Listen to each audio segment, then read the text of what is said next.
Hello and welcome back everyone. So this is in series with my older videos or previous videos where I'm going or I'm discussing the fabric interview question. So this is in series with that. Okay. So today we are going to discuss another question which is often asked in the fabric interviews. So if you are preparing for the fabric interview, this is one of the question I guaranteed you are going to get asked. And I want to break it down properly, not the two-line answer you will find in the summary article, but the actual depth an interview is hoping you will go to.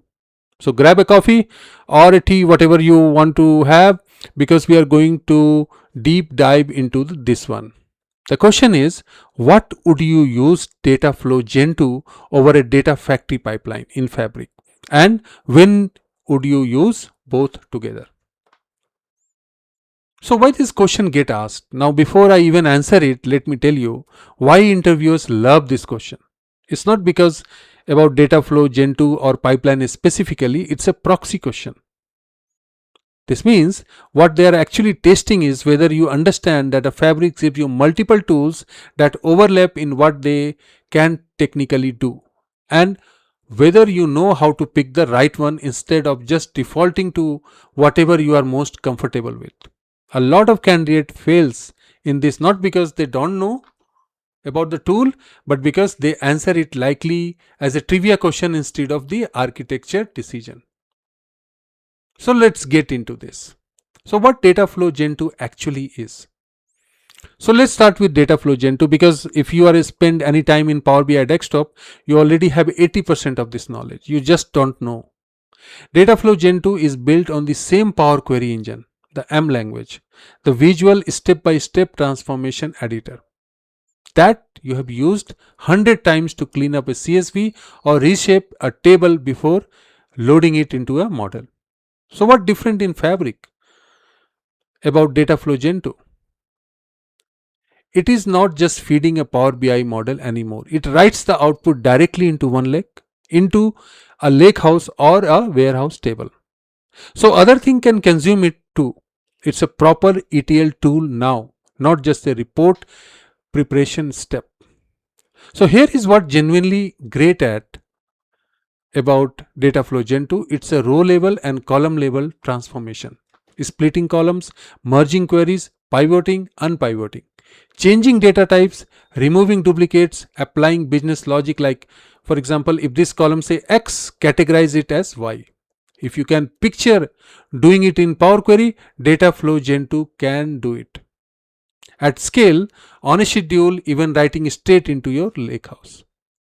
It also has something called first copy under the hood. For example, large volume copy operation, Fabric can bypass the slower mashup engine and uses a scalable copy mechanism instead. So don't assume Dataflow Gen2 is always slow just because it is a low code.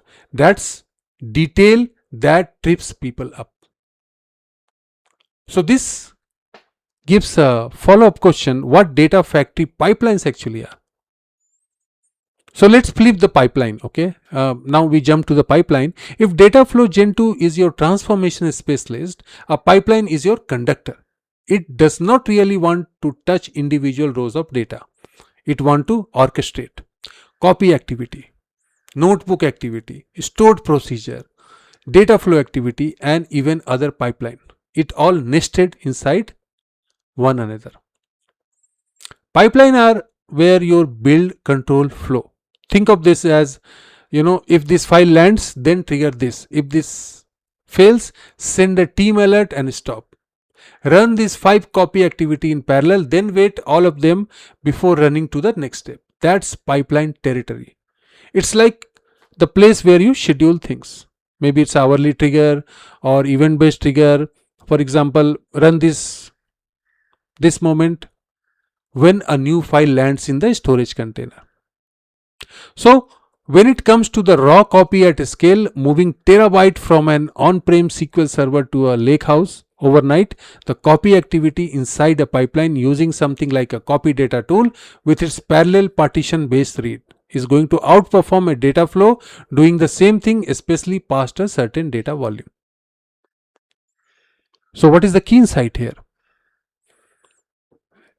These two are not mutually exclusive.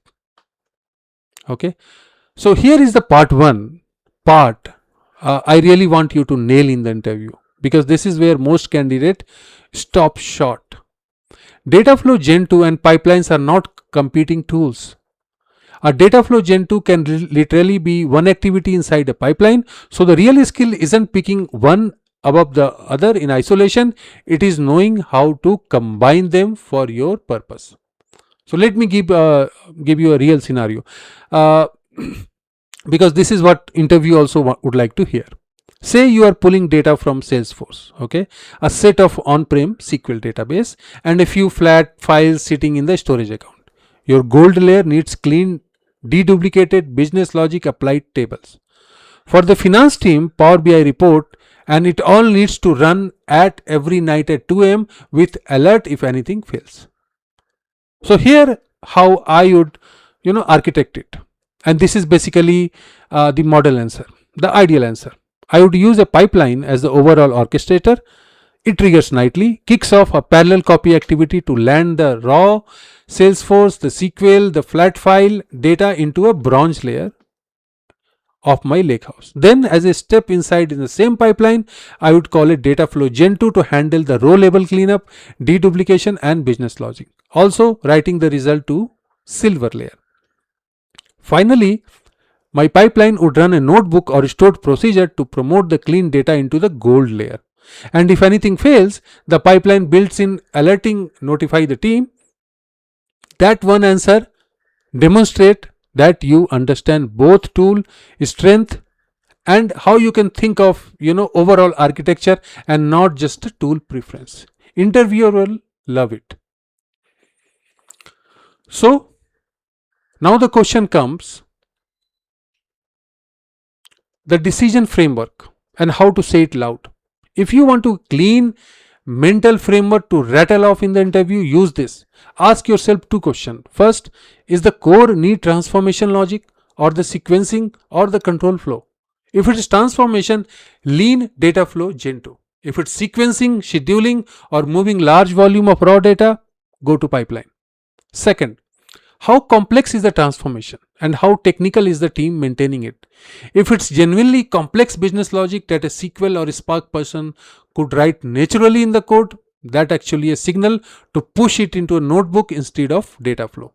Dataflow Gen 2 shines for low to medium complexity transformation or a low code, which heavy analyst can also read and maintain.